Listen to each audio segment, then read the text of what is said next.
এজন্য যুবকরা চাইলে অনেক কিছু করতে পারে। তোমাদের উপর নির্ভর করছে আগামীর ভবিষ্যৎ। যুবকরা যদি ইসলামের পথে আসে, ভালো থাকবে বাংলাদেশ। যুবকরা যদি কোরআন মানে, নিরাপদে থাকবে আমার লাল সবুজের পতাকা। যুবকরা যদি ইসলামকে মেনে চলে, তাহলে আগামীর ভবিষ্যৎ ইসলামের ভবিষ্যৎ। জোরে কোন ঠিক কিনা? কারণ যুবকদের মধ্যে আছে প্রাণ ঢালা উচ্ছ্বাস। মুরব্বীদের স্বাদ আছে কিন্তু সাধ্য নাই। মুরব্বীরা চায় অনেক কিছু করতে, কিন্তু করে দেখাতে পারে? মাজায় ব্যথা, কোমরে ব্যথা। আগামীর নেতৃত্বে মুরব্বী নয়, যুবকদেরকে এগিয়ে আসতে হবে। চিল্লায় বলো ঠিক কিনা? যুবকদের রক্ত গরম, তারা চাইলে একটা বিপ্লবকে নেতৃত্ব দিতে পারে। They can lead a revolution. গোটা বিশ্বে যত বিপ্লব হয়েছে সব যুবকদের দিয়ে হয়েছে। সুবহানাল্লাহ পড়েন। এই যে কোটা আন্দোলনের বিরুদ্ধে বাংলাদেশে একটা বিপ্লব হয়েছে না? এখানে কি মুরব্বী চাচারা ছিল? কারা ছিল? আমার দেশের দামাল ছেলেরা, তারুণ্যের উচ্ছ্বাস নিয়ে তারা এসেছিল। তারা জ্বলে উঠেছিল আপন শক্তিতে। চিল্লা এখন ঠিক কিনা? তো মুসলিম যুবকদেরকে জ্বলে উঠতে হবে আপন শক্তিতে। এরপরে নিরাপদ সড়ক চাই, একটা আন্দোলন হয়ে গেছে এই দেশে। ওইখানে কি মুরব্বীরা নেতৃত্ব দিয়েছিল? অবাক লেগেছে। প্রাইমারির ছেলেরা, হাই স্কুলের ছেলেরা আইন কিভাবে করতে হয় এবং কিভাবে সেই আইন মানাতে বাধ্য করতে হয়, প্রশাসনের চোখে আঙ্গুল দিয়ে তারা গোটা বাংলাদেশকে দেখিয়েছে। যেরকম ঠিক কিনা? র্যাবের গাড়ি আটকে ফেলছে, পুলিশের গাড়ি আটকে দিচ্ছে, মন্ত্রীর গাড়ি আটকে দিছে। বলছে লাইসেন্স দেখান, show me the driver's licence. খবর আছে না নাই? স্যার স্যামুয়েল হ্যান্টিংটন একটা বই লিখে গোটা বিশ্ব কাঁপিয়েছে, দ্য ক্ল্যাশেস অফ সিভিলাইজেশন, সভ্যতার সংঘাত। গোটা বিশ্বব্যাপী শুধু দাপট, লড়াই, স্নায়ুযুদ্ধ, কোল্ড ওয়ার, ক্ষমতার দাপট নিয়ে গোটা বিশ্বে এখন রমরম অবস্থা। কে কার চেয়ে বড় সুপার পাওয়ার হতে পারে? এখন সবচেয়ে বড় super power United states of America, ঠিক কিনা? তারা হচ্ছে এখন সুপার পাওয়ার। ধারণা করা হচ্ছে চায়না গোটা বিশ্বে যেভাবে তাদের প্রোডাক্ট সাপ্লাই করছে, পণ্যের বাজারে তাদের যেরকম দাপট, ডমিনেশন, সামনের সুপার পাওয়ার হবে চায়না।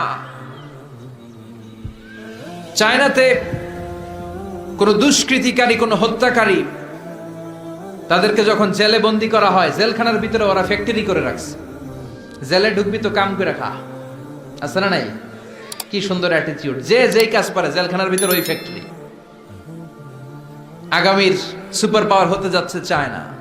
পলিটিক্যাল অ্যানালিস্ট যারা আছে, রাজনৈতিক বিশ্লেষক, তারা বলছে যে চায়নার পরে চলে আসতে পারে India super power, Narendra Modi. সভ্যতার সংঘাত আদিকাল থেকে আজ পর্যন্ত আছে না নাই? একটা সময় ছিল সিন্ধু সভ্যতা, আমরা শুনেছি মহেঞ্জোদারো সভ্যতা, বৈদিক সভ্যতা, ইনকা সভ্যতা, চিচেন এতজা সভ্যতা, প্রাচীন মিশরীয় সভ্যতা, ব্যাবিলনীয় সভ্যতা, গোটা বিশ্বব্যাপী মেসোপটেমীয় সভ্যতা। এরকম অনেক সভ্যতার আবির্ভাব ঘটবে। আবার কালের বিবর্তনে, সময়ের আবর্তনে এরা হারিয়েও যাবে। স্যামুয়েল হ্যান্টিংটন তার বইতে লিখেছিল, দ্য ক্ল্যাশেস অফ সিভিলাইজেশন নামক বইতে লিখেছে, সভ্যতার এই সংঘাতের পর একটার পর একটা সুপার পাওয়ার আসবে, ধপাস করে পড়ে যাবে। একটার পর একটা সুপার পাওয়ার উঠবে, আবার নেমে যাবে। কিন্তু সর্বশেষ লা ইলাহা ইল্লাল্লাহ মুহাম্মদুর রাসূলুল্লাহর পতাকা খচিত একটা সভ্যতা দাঁড়িয়ে যাবে।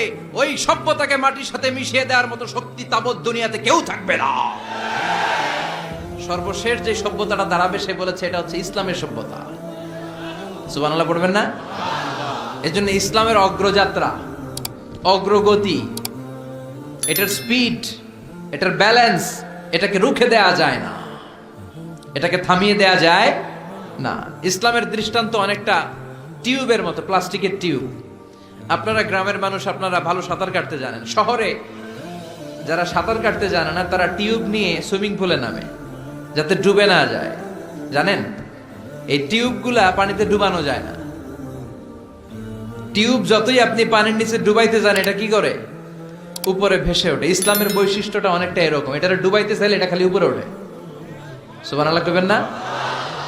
ইসলামের বৈশিষ্ট্য অনেকটা চারা বীজের মতো। চারা বীজ, বীজ রোপণ করি না আমরা মাটিতে, ওরা ওদের মুখের ফুৎকারে ইসলামকে নিভিয়ে দিতে চায়, ওরা ইসলামকে মাটির নিচে গেড়ে ফেলতে চায়, কিন্তু ওরা জানে না ইসলাম হচ্ছে চারা বীজের মতো। চারা বীজ মাটিতে গেড়ে দিলে কি হয়? হ্যাঁ, ডালপালা সহ এটা উপরের দিকে বেড়ে ওঠে। চিল্লায় বলেন ঠিক কিনা? এজন্য ইসলামের অগ্রযাত্রাকে কেউ থামিয়ে দিতে পারবে? ওই ইসলাম পেয়ে আমরা খুশি না বেজার? এজন্য সোশ্যাল মিডিয়াতে আমরা ইসলামের পক্ষে কাজ করব। যত ভালো ভালো কথা আছে, কথামালা আছে, স্ট্যাটাস আছে, ভিডিও ক্লিপস আছে, এগুলো আমরা শেয়ার করব ইনশাল্লাহ। পড়েন।